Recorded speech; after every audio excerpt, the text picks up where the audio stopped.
off. There. If you leave that one up. Yeah. So, what would we expect to observe or not observe? If the answer is no, what would you expect? Okay. Can they observe variation? Yeah, this is the topic of the debate. Okay. You brought up quite a few things. I would like to point out, first of all, that you object to the word kind, and I understand that. Because Carolus Linnaeus made up a classification system a couple hundred years ago, that we currently use in biology: kingdom, phylum, class, order, family, genus, species. I don't know if the kind division that God created lines up with our man-made division, our current classification system. In every case, it may not. In some places, it might be at the family level, and other places at the genus level. I don't think God cares about Carolus Linnaeus's classification system. He said they're going to bring forth after their kind. Can a dog and a wolf and a fox, was a question. I know dogs and wolves can bring forth. I don't know about the fox. Maybe a fox is a different kind. But I think, Stefan, you are straining at a gnat and swallowing a camel. A fox and a wolf and a dog are not the same kind as a pine tree or a whale or a rose. That, I would say, is obvious to anybody. What you guys who believe in evolution do is you pick at the little tiny variations that we cannot always define exactly which is the same kind, and extrapolate that to mean that dogs and pine trees are related. And this is just so far beyond the observable evidence. It's something you have to believe on faith, and I'm sure you do believe it on faith, but it's not science. My question to you would be, yes, we see variations happen within species. We see variations happen within genus. Are there any limits? For example, there are some cows that can jump higher than other cows. Is it possible, with enough vitamins and minerals, to get a cow to jump over the moon? Or is there a limit in there someplace? I would like to know, is there a limit? We see certain dogs are bigger than other dogs. That's obvious. We have the Chihuahuas and the Great Danes.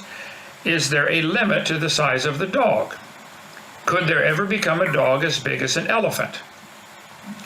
We know that there are animals as big as an elephant, like the elephant. So, is there a limit to the dog kind in size? Is there a limit to any of these kinds of these species, if you want to use that word? Is there a limit in age? We have some animals that live longer than others. They have turtles, I think, that have lived over 100 years. Is it possible to get a turtle to live 10,000 years or 2 billion years? Would you recognize, are there any limits at all in size? Are there any limits at all in speed? Are there any limits at all in life expectancy? I've never gotten an evolutionist to admit, because they have such a wild imagination, that there just are no limits. My point would be, yes, there are limits. We have dogs, 339 breeds of dogs recognized by the American Kennel Association, and there seems to be a limit on size. I don't think you're going to get a dog as big as an elephant. I don't think you're going to get one as small as a flea. I don't think you're going to get one as small as a pygmy mouse, which is a mammal, same kingdom as the kingdom, phylum, class as the dog. So a dog and a mouse are both mammals, and is it possible to get the dog, any dog, as small as a mouse? I would hope you would be willing to say, yes, there's a limit, and it is not possible to get a dog as small as a mouse. The problem is, I think you recognize, once you start to admit, which is what I'm trying to do, once you start to admit there are limits, then maybe the light will click on, like, wow, maybe there is a limit. Just like God said, they will always bring forth after their kind. Now, it could be that creatures like, let's take the dog kind, they might have produced enough variety to where some of the extremes within that variety can no longer mate and produce. I don't know if a Chihuahua and a Great Dane can. A friend of mine told me his Great Dane was impregnated by the neighbor's Chihuahua. His female Great Dane laid on the ground so the Chihuahua could reach, and impregnated his Great Dane with a Chihuahua. So they're still the same kind. Now, fox, I don't know. But see, if we don't know the exact what all members are in the same kind, which I don't, Bearmanology.com has been working on that very question for a long time. But that still doesn't prove evolution. The fact that we cannot carefully define in every instance kind doesn't offer any help for your theory that dogs and pine trees are related. I would like to know, are there any limits to the kinds? And secondly, where's this new information coming from? You said, I think I got the quote right, if all members are equally successful, then there can't be evolution. I don't know if you realize that this leads right down the same thinking of Adolf Hitler, that we need to find which ones are inferior and eliminate them to speed up the process. And Hitler went on the book the Catholic priest did in 1907, I think it was, that said, oh, some humans are less evolved than others. And he had the Jews at the bottom of his list and the blacks right above that. Hitler hated blacks. He thought they weren't as evolved. So your theory, whether you understand it or not or believe it or not, your theory of evolution counts on the inferior ones not making it and the superior ones making it and taking over the population because they have the new improved genes. In your thinking, I believe, you would say that there are mutations, that one is improved over the rest of them. Therefore, the improved one really has the right to take over the population. The less improved ones, they really need to die for the benefit of the species or kind or variety or whatever you want to call it. So it is I think, a terrible, horrible religion of death rather than a religion of life. Evolution is. Are there any limits? Dog, wolf, fox.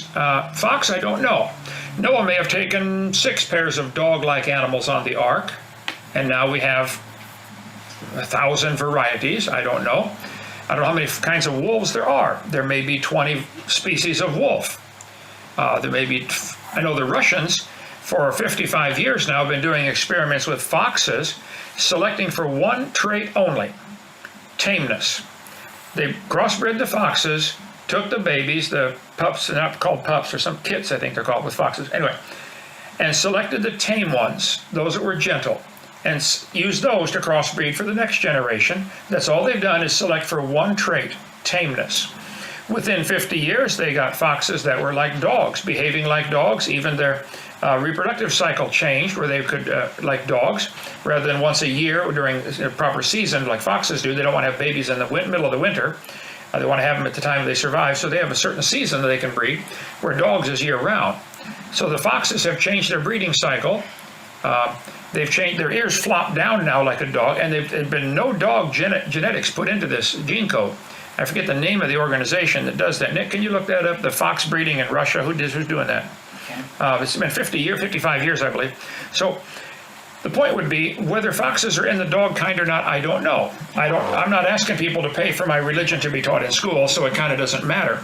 But to pick out a detail like that we don't know if foxes and dogs are the same kind, and then conclude that dogs and pine trees are related is really off the charts, I think. Let's see. So you said you're going to rely on new genetic material coming from mutations. Are you aware, or can you share with us, Stefan, any examples where new, I don't mean theoretical, any examples where new genetic information has been introduced that was good? I think we could point to thousands or maybe even millions of mutations that have come in that are bad, that don't help, like the 4-winged fly, which cannot fly, or the blind fly, which cannot see. I think we could point to millions of mutations that have been introduced either in lab experiments or just in nature. All of the mutations I'm aware of have been detrimental, not helpful. Your theory would require billions of beneficial mutations. I'd like you to give me an example. I'll put a star here and see if you answer this one. Give me some examples of good beneficial mutations that added information. Soviet scientists. Soviet scientists, yeah, is that the fox breeding here? 1950s. Okay, 1950s, a Russian geneticist called Dmitry Belyaev attempted to create a tame fox population. Through the work of breeding program in the Institute of Cytology, Cytology, and genetics at Novosibirsk, Novosibirsk, Russia. He sought to trace the evolutionary pathway of domesticated animals. His test studies were silver black foxes, a melanistic version of the red fox. Anyway, they bred it since 1950s. So they've been doing this for 65 years, I guess. All they've gotten so far is foxes that have different character traits, like more tame. They're not ever going to get a hamster or a pine tree or a whale or a fish out of this fox population. Never. I don't care how many trillions of years you want to give it. So, secondly, or thirdly, you said the natural selection builds upon these variations. I would like to see some examples of that. Not theoretical, not imagination stuff. What are some examples where natural selection has built upon a variation and produced something anybody would recognize as even a new species, let alone a new kind of animal? You said natural selection will build upon these variations if you add a lot of time. I think the burden of proof would be on you to prove that we do have the time. I don't think time will help. But I think there's many indicators that the Earth cannot be billions of years old, which is a different debate. But like the moon is receding from the Earth, the sun is burning up its fuel, the Earth is slowing down in its spin, there are all sorts of geological and biological factors that indicate there's a time limit. You cannot have billions or trillions or quadrillions of years. And if we take away time from your formula, obviously everything collapses in a heap. But even with time, I don't think it's going to help.